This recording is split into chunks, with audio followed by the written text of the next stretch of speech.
আমাদের অর্থমন্ত্রী কীভাবে ওখানে বাজেট এবং কী কী বিষয়ে বাজেট উল্লেখযোগ্য বিষয়গুলো উনি রেখেছেন।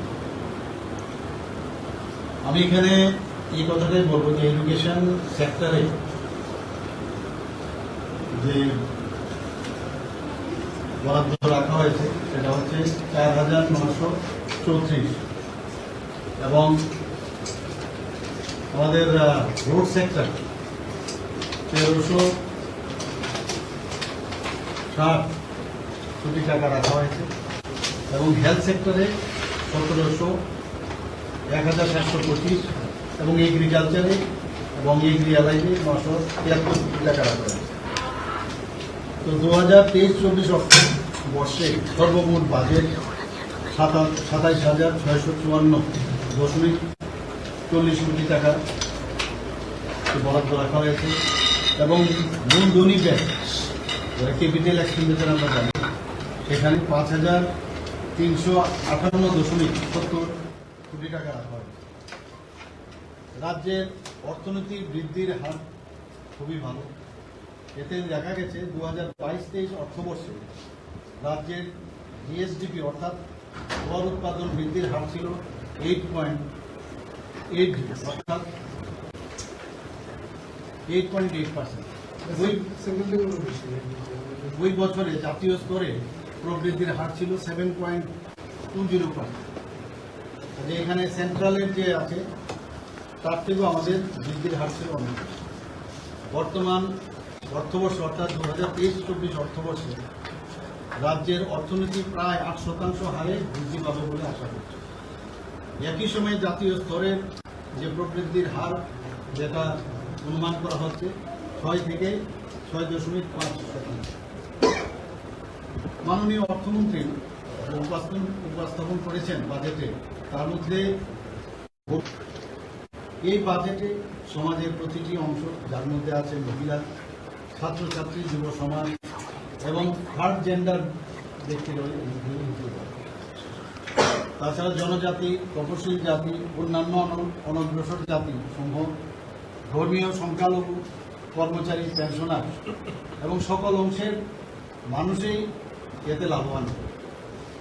বাজেটে মুখ্যমন্ত্রী জন আরোগ্য যোজনা তাতে বরাদ্দ হয়েছে 59 কোটি টাকা।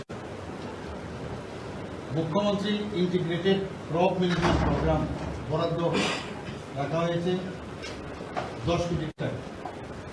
মুখ্যমন্ত্রী ক্রীড়া উন্নয়ন প্রকল্প বরাদ্দ 8 কোটি টাকা। স্পোর্টসের বিষয়ে আপনারা জানেন, অনেক সময় অনেকে আসেন যে আমাদের পয়সার জন্য খেলতে পারছি না, এই বিষয়টা মাথায় রেখে এই প্রকল্পটা আমরা রেখেছি। এবং মুখ্যমন্ত্রীর জনজাতি কল্যাণ তার বিষয়ে আমরা বরাদ্দ 30 কোটি টাকা রেখেছি।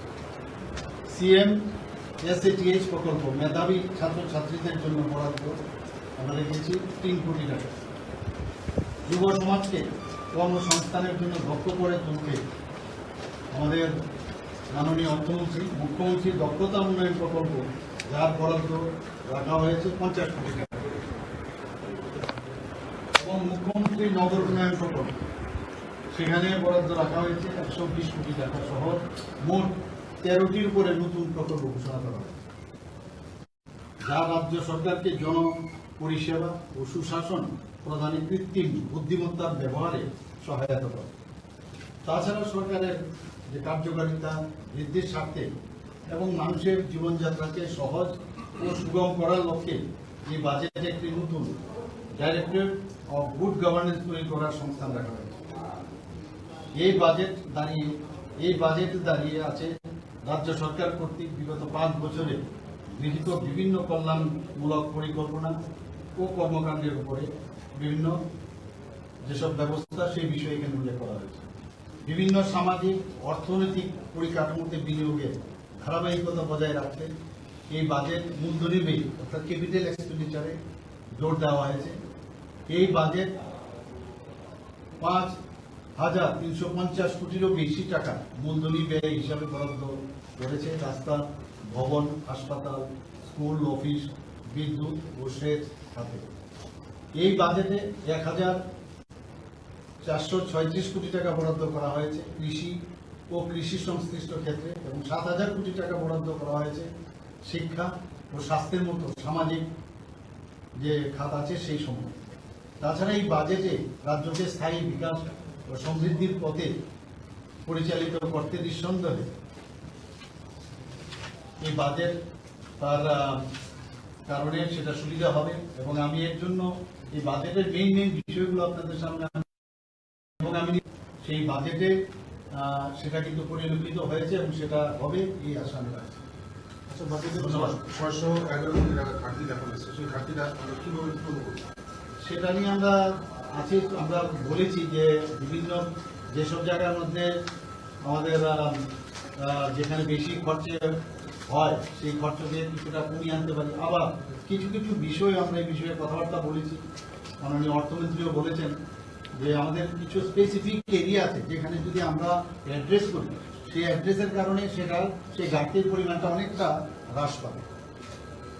স্যার, বাজেটের বাইরে আজকে বিধানসভায় যা হলো, বিশেষ করে বিরোধী আপনি মুখ্যমন্ত্রী হিসেবে আপনার প্রতিক্রিয়া? না, এটা তো আপনারা দেখেছেন, আমি কি বলবো, আমি এরকম তো হওয়াটা বাঞ্ছনীয় নয়।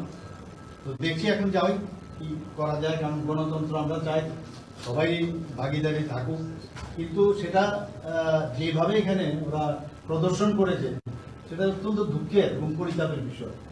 এবং টেবিলে উঠে যেভাবে ওরা অশুভন আচরণ করেছে বলার অপেক্ষা রাখে না, মানুষ এটাকে ভালো চোখে নেবে না, কারণ বিধানসভা হচ্ছে একটা পবিত্র জায়গা। তো যাচ্ছি, এখন যাই, দেখি রুলস দেখে চিন্তা ভাবনা করবো কি করা যায়। তো এই হচ্ছে মোটামুটি আপনার রেভিনিউ অ্যাকাউন্ট যেটা আছে এবং ক্যাপিটাল অ্যাকাউন্ট, টোটাল রিসিভ